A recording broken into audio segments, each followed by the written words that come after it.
तो मैं तो कई पग आपके साथ चल दिया, तो आप क्या मेरे मित्र नहीं है? यमराज जी से पूछ रहे। महाराज, जिन्होंने अपने मन और इंद्रियों को वश में नहीं किया है, जिन्होंने धर्म पालन नहीं किया है, जिन्होंने गुरु सेवा नहीं की है, जिन्होंने कष्ट रूपी तपस्या नहीं की है, वो आपके साथ चलने में सामर्थ्य नहीं रखता। महात्मा लोग विवेक विचार से ही धर्म का वर्णन करते हैं, और धर्म प्राप्ति ही जीवन का परम लाभ है। इसलिए सबसे श्रेष्ठ वही है जो धर्म से चलता है। यमराज जी ने कहा, तुम्हारी बात सुनकर मुझे बहुत आनंद हुआ, तुम्हारा पति प्रेम और तुम्हारा निष्ठा भाव, अब तुम लौट जाओ, मैं बहुत प्रसन्न हूं। सत्यवान के जीवन के सिवा और तुम जो चाहो एक वरदान मांग सकती हो। सावित्री जी ने कहा, भगवान, मेरे ससुर और सास वो राज्य भ्रष्ट है, राज्य छिन गया है, उनकी आंखें नहीं, तो आप कृपा करो मेरे सास ससुर की आंखें ज्योतिमय और वो बलवान हो जाए और तेजस्वी हो जाए, स्वस्थ, जैसे वो राजकाज के समय थे वैसी उनकी शरीर की कांति हो जाए। तथास्तु, ऐसा भी हो। फिर लौट के दिखा रहे, उनका लौट जाओ ना। तो भगवान, आप कैसा कैसे कह सकते हैं? मेरे स्वामी को आप लिए जा रहे हो, मेरे से कह रहे हैं आप लौट जाइए। जहां मेरे पतिदेव रहेंगे वहीं मैं निश्चित वहीं रहूंगी। मेरे प्राणों को ले जा रहे हैं और शरीर को कह रहे हैं वापस लौट जाओ, असंभव। हे देवेश्वर, आप मेरी बात सुनिए। शताम सकृत संगत मीप्सितम परम ततः परम मित्रमिति प्रचक्षते न चा फलम सत्पुरुषेण संगतम ततः सताम सन्निवसेत समागमे। संत पुरुषों का तो एक बार दर्शन और समागम हो जाए तो उसका परम मंगल हो जाता है। कहीं संत पुरुषों से मित्रता हो जाए तो फिर उसके मंगल में कहीं संशय रहता है, कल्याण में। मैंने सुना है साधु पुरुषों का संग कभी निष्फल नहीं होता, इसलिए मुझे साधु संग मिला है आपका। महाभागवत हुआ, निष्फल कैसे हो सकता है? मुस्कुरा दे यमराज जी, बोले बहुत गूढ़ बात तुमने कही, मेरा मन प्रसन्न हुआ। सत्यवान के जीवन को छोड़कर तुम एक वरदान और मांग सकते हो। तो उनका, मेरे सास ससुर का राज्य छिन गया था, वो राज्य मिल जाए। जैसा उनका शासन था वैसा ही उनको, तथास्तु, ऐसा ही हो। अब तुम लौट जाओ। फिर पीछे देखा, सावित्री जी जा रहे, आप क्यों नहीं वापस जा रहे? महाराज, आप तो सारी प्रजा को संयम में रखते हैं, नियमन करते हैं, बड़े लोकपाल हैं, आपका नाम यम है, महिमा आपकी विख्यात है। कौन सा ज्ञान और धर्म ऐसा है जो आपको पता न हो? अद्रोहा सर्वभूतेषु कर्मणाम मनसा गिरा अनुग्रहश्च दानम च सताम धर्म सनातना। मन, वाणी और क्रिया द्वारा जो अपने जीवन में किसी को भी कष्ट नहीं देता, सब पर दया भाव रखता है और दूसरों को सुख देता रहता है, वही साधु है, वही सनातन धर्मी है। संसार के लोग अल्पायु होते हैं, भोगों से शक्तिहीन हो जाते हैं, पर आप जैसे महात्मा की अगर कोई सानिध्य प्राप्त कर ले तो फिर उसे अमंगल नहीं देखना पड़ता। यमराज बोले, बहुत सुंदर धर्म की बात कही। सत्यवान के जीवन को छोड़कर तुम एक और वरदान मांग सकते हो। सावित्री ने कहा कि मेरे पिता ने पुत्र के लिए तपस्या की थी तो मैं प्रकट हुई थी। मैं चाहूंगी कि मेरे पिता के द्वारा ही मेरी माता के गर्भ से मेरे 100 भाई प्रकट हो, 100 पुत्र प्रकट हो। तथास्तु, ऐसा है, दोनों कुलों का उद्धार, ऐसा ही हो। फिर चले, फिर देखा पीछे, अब लौट जाओ, बहुत दूर तक आ गई हो। सावित्री ने कहा, भगवान, आपको बोल दिया कि स्वामी के समीप ही मेरी स्थिति होगी, ये स्थान कोई और नहीं ले सकता। मेरे स्वामी जहां वहीं मैं, आप जहां भी जाओगे मुझे वहीं पाओगे। पर मैं चलते चलते आपको एक बात सुना दूं। आप भगवान सूर्य के पुत्र हैं, बड़े प्रतापी हैं, विद्वान पुरुष आपको वैवस्वत कहते हैं। आपका यश है क्योंकि आप कभी किसी को गलत दंड नहीं देते, धर्म में निर्णय करके ही उसे दंड देते हैं, क्योंकि आपको किसी गवाही की जरूरत नहीं है, स्वयं सबको देखते हैं। इसीलिए आपका नाम धर्मराज है। महाराज,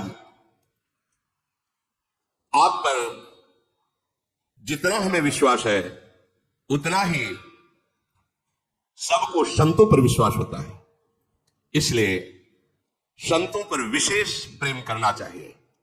और आप संत हैं, महाभागवत है, जानते हैं कि किससे प्राणियों का हित होता है, कैसे सौहार्द किया जाता है। इसलिए मैं संतों पर, आप पर बहुत अधिक विश्वास करती हूं। यमराज जी ने कहा, यह बात तो केवल धर्ममय हृदय से ही निकल सकती है। तुमने मुझे बहुत संतुष्ट किया। सत्यवान के जीवन के सिवा यह चौथा वर है, कोई और जो चाहो मांग लो। महाराज, मैं भी औरस पुत्र चाहती हूं। औरस शब्द होता है केवल पति के संयोग से, नहीं तो देवी संकल्प से भी पुत्र होता है, गर्भ हो जाएगा। ऐसी संकल्प क्या गर्भ हो, शब्द बोल दिया। मैं भी औरस पुत्र चाहती हूं, औरस केवल अपने पति के द्वारा, संकल्प आदि या मंत्र आदि के द्वारा नहीं। अब वो इतने आनंदित हो गए थे सावित्री जी की बात सुनकर, औरस शब्द पर उन्हें ध्यान ही नहीं रहा। मुझे पुत्र दूंगा, तथास्तु, ऐसा ही हो, तुम्हें पुत्र की प्राप्ति होगी। अब तुम लौट जाओ, अब आगे तुम्हें नहीं बढ़ना। सावित्री जी ने कहा, एक बात तो सुन लो। संत पुरुषों ने कहा है कि जिसकी धर्म में वृत्ति लगी रहती उसे ही धर्मात्मा महात्मा कहते हैं। वही धर्मात्मा महात्मा है कि जिसके हृदय में कभी व्यथा और शोक नहीं होती। संत पुरुषों का संतों से जो समागम होता है वो महासुख प्रदान करने वाला होता है। श्रेष्ठ पुरुष संतों के संग से ही भय पर विजय प्राप्त करते हैं, निर्भय होते हैं। संत सूर्य के समान प्रकाश करते हैं। जैसे सूर्य प्रकट होकर बाहरी अंधकार का नाश करता है, तो संत अंदर के अज्ञान अंधकार का नाश करते हैं। संत महात्मा पूरी पृथ्वी को अपने भजन संकल्प बल से सुख प्रदान करने की चेष्टा करते हैं। संत पुरुष भूत, वर्तमान और भविष्य तीनों को मंगल कर देते हैं। संत पुरुषों के बीच में यदि रहने को मिल जाए तो कोई भी माया जनित दुख उसे दुखी नहीं कर सकता। ये सनातन सदाचार है और सत्पुरुषों द्वारा सेवित है। इसलिए संतों का संग करना चाहिए और परोपकार करना चाहिए। कभी भी अपनी स्वार्थ बुद्धि रख करके संत समागम से विमुख नहीं होना चाहिए। संतों का संग कभी व्यर्थ नहीं जाता। संतों के संग से स्वार्थ की भी हानि नहीं होती। संतों का कृपा प्रसाद अर्थ और मान को भी बढ़ा देता है। संतों में नित्य निरंतर भाव बने रहने से संपूर्ण जगत का मंगल होता है। धर्मराज ने कहा, ऐसी गंभीर वाणी और संत निष्ठा बहुत प्रसन्न हुआ। क्या कोई और वर मांगने की इच्छा है? सत्यवान के सिवा अगर चाहो तो और वर मांग सकती हो। सावित्री जी ने कहा, नहीं नहीं नहीं, मैं कोई वर मांगने के लिए नहीं कह रही। जो वर दिया है उसकी प्रशंसा की है कि आपके जैसे संतों का समागम प्राप्त होने पर किंचन मात्र दुख। आपको पता है अभी आपने क्या वर दिया? आपने कहा तथास्तु, और हमने मांगा था औरस पुत्र। कैसे होगा? खड़े हो गए धर्मराज जी। मैं एक पतिव्रता हूं, जानते हो, मन वचन कर्म से आज तक किसी की ओर काम भाव से नहीं देखा। काम भाव से उत्तम के बस असमन माही, सपने हुआन पुरुष जग नाही। मेरे पति को अब छोड़ो, क्योंकि आपका वचन कभी झूठा नहीं होता। पति के बिना औरस पुत्र नहीं हो सकता। धर्मराज को, एक पतिव्रता ने धर्मराज को उत्तरहीन कर दिया। आपने वर दिया ना, फिर आपका अधिकार कैसे बनता है कि आप हमारे पति को ले जाएं? और आप भाग्य पलटने में सामर्थ्यशाली हैं। ऐसा नहीं कि भाग्य के लिखा चलेगा। अब आप अपने वचन को याद कीजिए, तथास्तु कैसे पूरा करेंगे। सूर्यपुत्र भगवान धर्मराज सावित्री जी की तरफ देखते रहेंगे कि ऐसे फंसा लिया, समझ ही नहीं पाए, वो समझ ली भाव में आके बहुत प्रसन्न हुए और कहा, सावित्री धन्य है तुम्हारा पातिव्रत धर्म। धर्म का यथार्थ वचन सुना करके मुझे अधीन कर लिया। जाओ, मैं मुक्त करता हूं सत्यवान को, कभी जीवन में इनको कोई रोग नहीं होगा। ये जो सोचेंगे तत्काल वही हो जाएगा और तुम सदैव सौभाग्यवती रहोगे। यहां से भूमि लोक से जाओगे तो सौभाग्यवान होके ही जाओगे, पहले तुम सौभाग्य विहीन नहीं जाओगे कि पति पहले चला गया और तुम्हारा ये ऊपर से आशीष से दिया। तेरे ही नाम से वंश परंपरा चलेगी। तुम्हारे सत्यवान से जो पुत्र होंगे धर्मात्मा, महान और बलशाली होंगे और 100 पुत्र होंगे। धर्मराज जी ने कहा, देखो ये जो भागवतिक धर्म सिद्धांत है मिथ्या नहीं है। हमने लोग कलयुगी जीव ऐसे वासनाओं में बह रहे। सोचो जहां हमारा, हम कहते हैं हमारा सनातन धर्म, यह है हमारा धर्म। एक बार वर्ण कर लिया, देवर्षि नारद जी कह रहे, पिता कह रहे, वो वर्ण भी ऐसा नहीं, सत्यवान से वार्ता नहीं की, हमने वर्ण किया, अब आप पता लगा ये कौन है, ठीक कुल निकला, ठीक पर ऐसा नहीं कि हम जो वर्ण कर ले भाई साथ में वयोवृद्ध चल रहे हैं उनका निर्णय करेंगे। क्या ये जो आज की नवीन धारा चल रही है ये हमारा धर्म है? ये जो नवीन धारा चल रही, नए नए बच्चे जो आजकल ये मित्रता का व्यवहार करते हुए वासनाओं का खेल खेल रहे हैं, कैसे जानोगे धर्म क्या है, कैसे जानोगे पवित्रता क्या है? जो धर्मराज की भी बुद्धि को लड़खड़ा दिया, सबको उत्तर देने की सामर्थ्य रखने वाले को निरुत्तर कर दिया, वो है धर्म पालन। अपने पति में भगवत भावना करके, ये अलौकिक बात, ये अलौकिक बड़ी महिमामयी बात। जो जहां है अपने धर्म को समझो। ये तुम्हारा मनोरंजन नहीं है, ये जीवन भगवत प्राप्ति के लिए है। नाम जप करते हुए अपने कर्तव्य को भगवान की पूजा समझते हुए, अपने संबंधों को भगवत प्रसन्नता, भगवत भाव से युक्त करते हुए अगर जीवन व्यतीत कर ले गए तो वो पद प्राप्त होगा, वो महिमा जागृत होगी जो जीवन की परम सार्थकता है। श्री राधा वल्लभ लाल की। उपासक अपने आराध्य देव का दृढ़ भरोसा, ये अहंकार से रहित जो महापुरुष का सेवन करने वाले हैं उन्हीं को ये भरोसा प्राप्त होता है। नहीं, अहम जनित जो कर्म करे उसका तो भरोसा होता है, लेकिन प्रियालाल के चरणों का भरोसा नहीं होता। ये रहस्य रघुनाथ कर बेग न जाने कोई, जो जाने रघुपति कृपा तो सपन्यों मोह न होए। यह रहस्य रघुनाथ कर बेग न जाने कोई, जल्दी कोई ये समझ नहीं पाता, जो समझ गया फिर वो जानत तुम्हें तुम्हें हो जाए, फिर किंचन मात्र भेद नहीं रह जाता, वो अभेद स्थिति को प्राप्त हो, वो प्रेम स्वरूप हो जाता है, जानत तुम्हें तुम्हें हो जाए। श्रीपाद प्रबोधानंद जी महाराज कह रहे हैं, ये वृंदावन धाम है, साधो शक्नोषि नो चेत सकलमपि हठात स्वप्न कल्पम विहातुम, तर्हि त्वं ध्याय वृंदावन मनुषं अथोपास्य वृंदावनेशौ, तन्नामान्येव नित्यं जप सततमथो तत्कथां संसृणुष्व, श्रीमद् वृंदावन स्थानथ परिचरभो भोजनाच्छादनाद्यैः। इसमें साधो संबोधन करते हैं, अर्थात ये जन साधारण से ऊपर उठी हुई बात है। जो सतमार्ग में चल पड़ा है, जिसने निश्चय कर लिया है कि इसी जन्म में मुझे प्रिया प्रीतम की प्राप्ति करनी है, वो साधु ही हो गया। वो चाहे पैंट शर्ट में हो, चाहे वो धोती कुर्ता में हो, साधु का तात्पर्य उसके स्वभाव से है। बाहरी वेश से केवल साधु नहीं माना जाता। वेश के साथ आचरण नहीं है तो वेश तो कालनेमी ने भी रख लिया था। वेश तो बहुत से कत्ल करके भी रख लेते हैं, वेश तो बहुत से चोर और ठग भी रख लेते हैं, वेश रखने में कितने मिनट लगता है? थोड़ी देर के लिए वेश रखा, फिर संसारिक वेशभूषा में फिर वैसे विचरण करें। वेश का खास महत्व आचरण से है, यदि आचरण नहीं तो वेश का कोई खास महत्व नहीं है।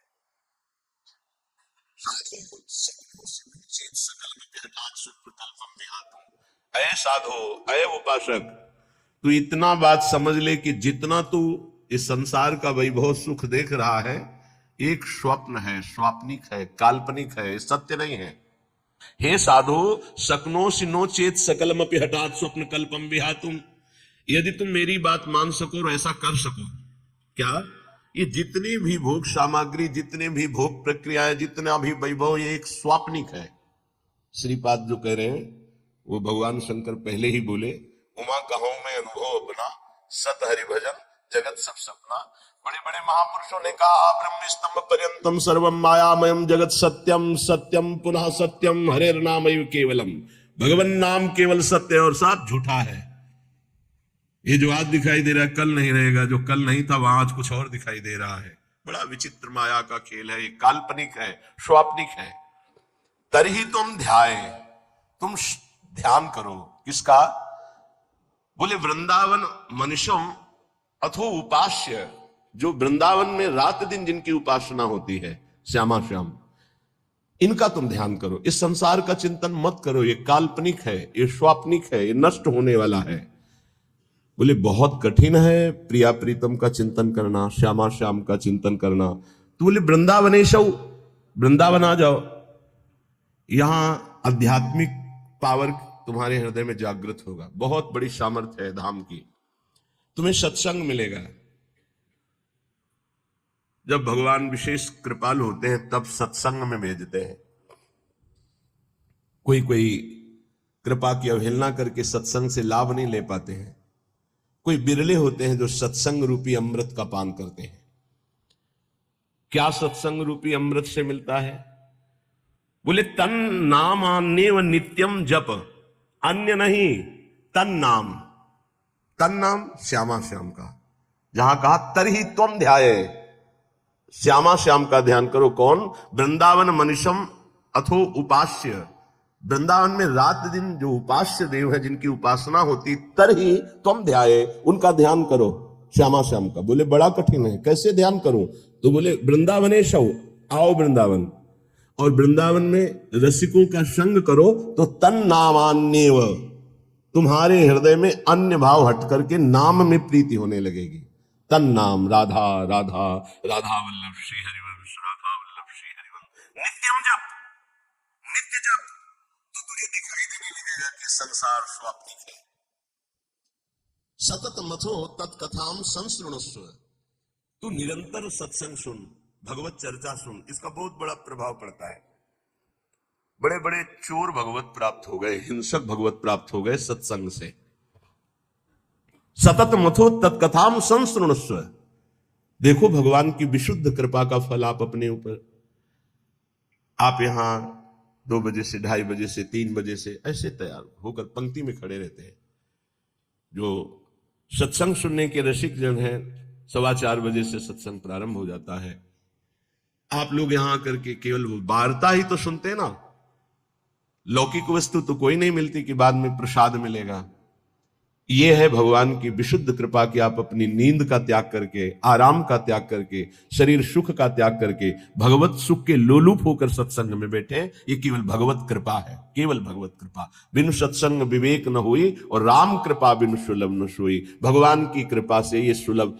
कितने सत्संग में सुन रहे हैं, कितने भारतवासी हैं, कितने हैं? विचार करो, 140 करोड़, कितने लोग सुन रहे हैं? या कितने यूट्यूब से सुनेंगे? उनमें से कितने पकड़ेंगे? भगवत कृपा पात्र ही सुन पाएंगे। सतत मथो तत्कथाम संसृणुस्व, भगवत प्रेमी महात्माओं के मुख से भगवत चर्चा सुनो, प्रिया प्रीतम का नाम जप करो। और बहुत जोर की बात कर रहे हैं, अगर नाम में प्रीति नहीं हो रही, भगवत चर्चा सुनने में प्रीति नहीं हो रही, तरही तुम ध्याये वृंदावन, रात दिन जिनकी उपासना कर रहे हैं रसिक जन, उन प्रिया प्रीतम का ध्यान नहीं हो रहा, तो फिर कह रहे श्रीमद वृंदावन स्थानत परिचर भो भोचना छादनाद्य वस्तु कोटि गुणम श्रुतम सकृतम वासो नवासादिभिर। तुम्हें एक उपाय बता रहे हैं जिससे तुम्हें जल्दी लाभ मिल जाएगा कि जो वृंदावन वास कर रहे हैं भगवत प्रेमी जन, आप उनकी सहायता कर दो, परिचर्या कर दो। भोजनाच्छादन यदि उनके जल की व्यवस्था, भोजन की व्यवस्था, वस्त्र की व्यवस्था, वास की व्यवस्था, वस्तु कोटि गुणम श्रुतम सुकृतम वासोन्नवासादि भी। वस्त्र है, अन्न है, जल है, व्यवस्था उनके रहने की। तो बोले जो ऐसा करता है तो अन्य जगह से करोड़ गुना बढ़कर उसको यहां लाभ मिलता है। वस्तु कोटि गुणम श्रुतम सुकृतम, सुकृतम माने तो पुण्य। जैसे आप गांव में अपने 50 को भोजन पवावे और फिर संगम प्रयागराज तीर्थ में जाके भोजन, तो बहुत बड़ा अंतर हो गया।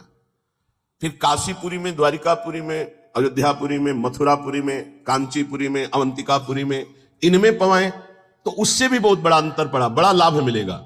लेकिन श्रीधाम वृंदावन में यदि वास करने वाले जन हैं, उनको भोजन है, वस्त्र है, उनके वास की व्यवस्था है, तो वस्तु कोटि गुणम श्रुतम सुकृतम वासोन्नवासादिभिर परिचर भोजनाच्छादनाद्यैः, उनकी परिचर्या, उनकी सेवा, भोजन है, जल है, वस्त्र है, आदि आदि जो उनकी वास में सुविधा देता है, बोले करोड़ गुना उसको लाभ हम प्राप्त होता है। वस्तु कोटि गुणम, 1 रुपया का करोड़ रुपया। ये किसको? जो अपनी वस्तु दान करता है। दूसरी बात, जो ये मान के कि प्रिया प्रीतम प्रभु की दी हुई वस्तु प्रभु के जनों में लग रही, तो उसे भगवत प्रेम प्राप्त होता है, उसकी नाम में रुचि हो जाएगी, उसकी प्रिया प्रीतम के ध्यान में रुचि हो जाएगी, उसकी भगवत चर्चा सुनने में रुचि हो जाएगी। वस्तु वही दी, फल 2 हो गए। एक हो गया प्राकृतिक फल, 1 रुपए का 1 करोड़ वापस मिलेगा, और एक हो गया कि वही वस्तु दी और भगवत प्रेम मिलेगा। नाम में प्रीति, धाम में प्रीति, लीला में प्रीति, प्रिया प्रीतम में प्रीति। पर एक अपना मान करके अर्पित करता है कि ये मेरी संपत्ति में दान कर रहा हूं, तो उसे करोड़ गुना बढ़कर मिलेगा। और एक तो दियम वस्तु गोविंदम तुभ्यमेव समर्पये, हे प्रभु आपकी दी हुई वस्तु आपको समर्पित कर रहा हूं। इससे उसे भगवत आराधना में रुचि प्रकट हो जाएगी, जो अत्यंत दुर्लभ बात है।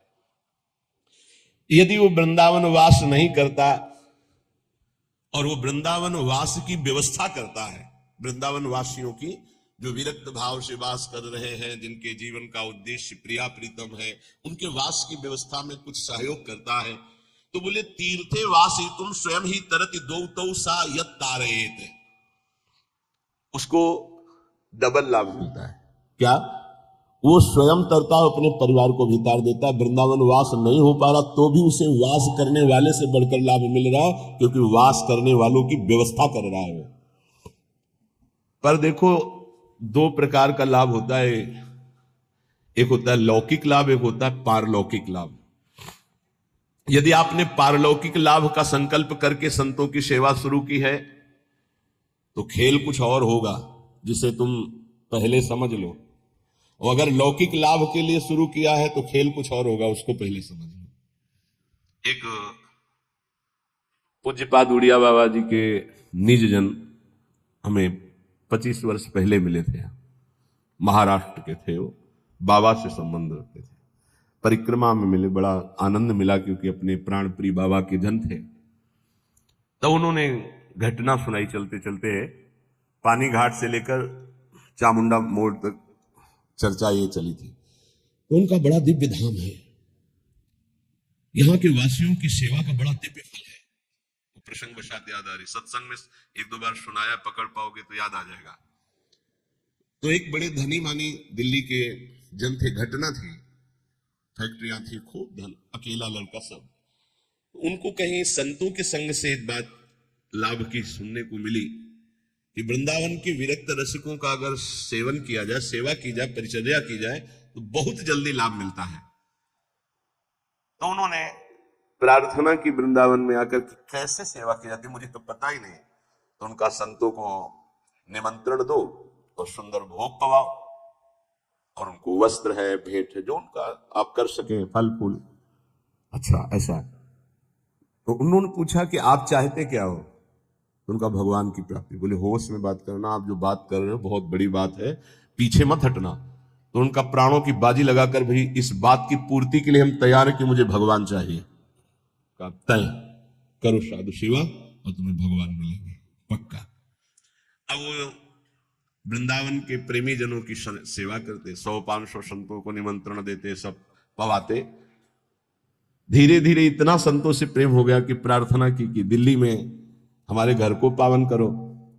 तो प्रति महीने बस लाते, 2 बस, उनमें संतों को बैठालते, बहुत उत्सव मना करके वहां ले जाते, पवाते, अच्छी भेंट कपड़ा लता, फिर उनको यहां छोड़ने आते। ऐसा चलने लगा। वृंदावन में तो सेवा करते ही, खूब धन था, वो अपने घर भी ले जाते।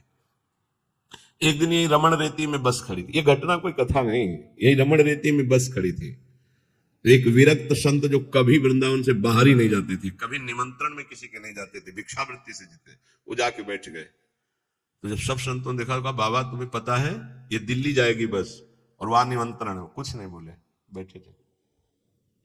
सबने सेठ से कहा तुम्हारी साधु सेवा सफल हुई। ऐसे विरक्त जो किसी का भी प्रतिग्रह नहीं लेते, भिक्षावृत्ति से जीते हैं, ऐसे अकिंचन महापुरुष पता नहीं क्यों कौन सी कृपा उदय हुई कि वो आपके घर दिल्ली आए हुए हैं। वो बैठे पंगत में, पाए, और जब वो सामने भेंट देने आए तो बोले ये भेंट लेने नहीं आया हूं, तुझे लेने आया हूं, चल वृंदावन। उनका बाबा मैं तो वृंदावन जाता ही रहता हूं। और वो बस चल वृंदावन, चल वृंदावन। अरे वाह, वो तो वृंदावन जाता ही है, तो अभी चल सकता हूं आपके साथ। और उत्तर नहीं, चल वृंदावन। अब संतों की एक अलग भाषा होती है, उसे समझना कठिन। भेंट नहीं ली, चल वृंदावन। सबको भेंट दी, फिर सब बैठे, विदा हुए, आए। उसी दिन एक्सीडेंट हुआ, उनका पुत्र राधे श्याम। अब हाहाकार मच गया, क्योंकि वही उनके ऐश्वर्य का अधिकारी था। भारी अंदर उच्चाटन पैदा हुआ, कुछ अच्छा न लगने लगा। साधु सेवा, भगवत भाव सब पानी में। बड़ा निष्ठा रखना मुश्किल है। जब ये खबर वृंदावन आई तो वही संत गए जो हमें चर्चा सुना रहे थे, और जाकर उनसे कहा कि ए भाई, वो ऐसे नहीं आए थे, वो जो विरक्त आए थे, वो आपको भगवान की प्राप्ति कराने आए थे। चलो वृंदावन, आप अश्रद्धा मत करो, ये आपके लिए बहुत बड़ा योग बना है, तुम्हारा पुत्र भगवत प्राप्त हो गया है। शरीर पूर्व प्रारब्ध कर्म के अनुसार एक्सीडेंट से छूटा, पर वो भगवत प्राप्त हुआ। शरीर का हेतु जो छूटने का होता है बड़े बड़े महापुरुषों को होता है। जैसे पूज्य बक्सर वाले मामा जी, बड़े महापुरुष, भगवत कीर्तन होते हुए जा रहा था और एकदम एक्सीडेंट हुआ और बोले राधा, बरसाने से दर्शन करके जा रहे थे कहीं भगवत संगोष्ठी में, शरीर पूरा। तो शरीर का हेतु पूरा होना उसकी गति से मतलब नहीं रखता। बोले तुम्हारा पुत्र परम गति को प्राप्त हुआ है। अब वो सब मिटिया मेट कर दिया, सब बेच बाच करके सब संतों में बांट दिया। वृंदावन आकर पति पत्नी भगवत प्राप्त हो गए। वो बात उन संत भगवान ने सुनाई। ये कब होता है? डरना मत, मुझे भगवान चाहिए, मुझे भगवान चाहिए। क्यों? ये भगवान चाहने वालों के साथ ऐसा क्यों होता है? क्योंकि ये भगवान ही सब रूपों में है। वो कहते हैं मेरे इन रूपों को तो तुम्हें पसंद, आओ मेरे सच्चिदानंद रूप में आओ। तो सबकी ममता ताग बटोरी तुम नहीं कर सकते, वो बटोर लेते, आओ मेरे सिवा रह नहीं गया कोई। ये कृपा होती है। हे युधिष्ठिर, जिस पर मैं कृपा करता हूं उसका सबसे पहले प्रियजनों से वियोग कराता हूं और धन का अपहरण कर लेता हूं, और किसी का भी किसी योग्य न रखकर, किसी काम लायक न रखकर उसे ऐसा कर देता हूं कि सिर्फ मेरा ही भरोसा, मेरा ही आश्रय। तो एक शब्द में कहा, उसका सर्वनाश कर देता हूं। आओ होली खेलो। सर्वनाश की होली खेलना हो तो श्री कृष्ण से प्यार करना। डर गए ना? डरना मत। सर्वनाश का मतलब है तुम्हारी मृत्यु का नाश, तुम्हारे काम, क्रोध, लोभ, मोह, मद, मत्सर, हर विकार का नाश, और सच्चिदानंद स्थिति में। ऐसा नहीं है कि सबके धन का अपहरण कर ले। अम्बरीश जी चक्रवर्ती सम्राट, दशरथ जी चक्रवर्ती सम्राट, वृषभानु जी, नंद बाबा, बड़े बड़े महाभागवती हैं जिनके आंगन में भगवान घुटने के बल खेल रहे। कभी कभी भक्तों की अनेक जन्मों के संस्कार को भस्म करते हुए माया समेट लेते हैं। यही माया है, मैं और मोर तोड़ते माया। तो यहां कह रहे हैं जो अपनी वस्तु मानकर दान करता है उसे करोड़ गुना बढ़। ये अच्छा लगता है, ये अच्छा लगता है। एक देव करोड़ भंजाओ, और दूसरा है आपकी वस्तु आपको समर्पित, वो सीधे आपको प्राप्त करेगा, प्रभु को, अनंत काल तक के लिए महान वैभव संपन्न, सुख संपन्न प्रभु के समीप। जो हमारे प्रीतम है, जिनके हम अंश है, वास्तविक जो हमारे संबंधी है, ये तो सब संबंध का नाटक है, वास्तविक सत्य संबंध हमारा प्रभु से है। तो श्रीपाद कह रहे, बहुत सुंदर उपाय बता रहे, साधु सकनोश, यदि तुम ऐसा कर सको, संपूर्ण संसार स्वाप्निक है, इसका त्याग कर प्रिया प्रीतम का ध्यान करो। बोले बड़ा कठिन, कैसे करूं? बोले आओ वृंदावन रसिकों का संग करो, तन नाम जप, उनका नाम जप करो, नाम कीर्तन करो, लीला कथा सुनो, तुम्हारी प्रीति हो जाएगी प्रिया प्रीतम में। बोले बहुत कठिन है, इसमें भी मन नहीं लगता। तो फिर ऐसा करो, जो वृंदावन वासी विरक्त जन, उनको भोजन कराओ, उनके वस्त्र की व्यवस्था करो, उनके वास की व्यवस्था करो, उनके वास की सुविधा दो। वस्तु कोटि गुणम श्रुतम सुकृतम वासोन्न वासादि भी, वस्त्र और वास आदि की व्यवस्था, भोजन भोजनाच्छादन की व्यवस्था। तो बोले वास ही तू स्वयं ही तरते, वो स्वयं तर जाएगा। और दो तव स यत तारेत, और दो को तार देगा, आगे की पीढ़ी और पीछे की पीढ़ी, उनको भी तार देगा। प्रेमानंद रसात्म धामनि परे वृंदावने वासको, त्वाश्चर्याम वृषभानुजा प्रीरतिम प्राप्नोत्यनायासतः। अनायास उसे प्रिया प्रीतम के चरणों में प्रीति प्राप्त हो जाएगी, जो वृंदावन वासियों से प्रीति करते हैं। पूज्य श्री मथुरा दास जी के वचन, बहुत बड़े महापुरुष थे। वो कहते थे कि ए जी, हम तुमको एक गुप्त बात बताएं, तुम किसी वृंदावन वासी से ऐसा प्रेम कर लो कि वो तुम्हारी याद करे। वो भगत नहीं आया, बस जान लो कि प्रिया प्रीतम जरूर तुम पर रीझ जाएंगे, कोई यहां का वासी तुम्हारी याद कर ले। अब ऐसे नहीं कि हमारी याद कर लेना, ऐसे आचरण करो कि वो तुम्हारी याद करे, ऐसी प्रियता बढ़ाओ कि वो तुम्हें अपना कहे। अच्छा, बहुत दिनों बाद आप दर्शन दिए, कई बार याद आया, आपकी स्मृति आई, भाग्य धाम में बैठकर भजन करने वाले आपकी याद करें। पूज्य मथुरा दास जी कहते थे, तुम ऐसा अपनापन करो किसी वृंदावन वासी रसिक से कि वो तुम्हारी एकांत में सेवा का स्मरण करके याद करे, तुम्हारे आचरण, तुम्हारा स्वभाव, तुम्हारी भजन पद्धति, तुम्हारा अपनापन, वो एकांत में तुम्हें याद करे। तो कह रहे, प्रेमानंद रसात्म धामन परे वृंदावने वासकस्त्वाश्चर्याम वृषभानुजा प्रिय रतिम। आश्चर्य की बात, प्रियाजू के चरणों में प्रेम प्राप्त हो जाएगा इन वृंदावन वासियों की सेवा से। और कहते प्राप्नोत्य अनायासता, इसके लिए तुम्हें कोई साधना नहीं करनी पड़ेगी, अनायास प्रेम की प्राप्ति हो जाएगी। निष्किंचनान कृष्ण रसे निमग्नान महानिरीहान जनसंग भीतान। पर सेवक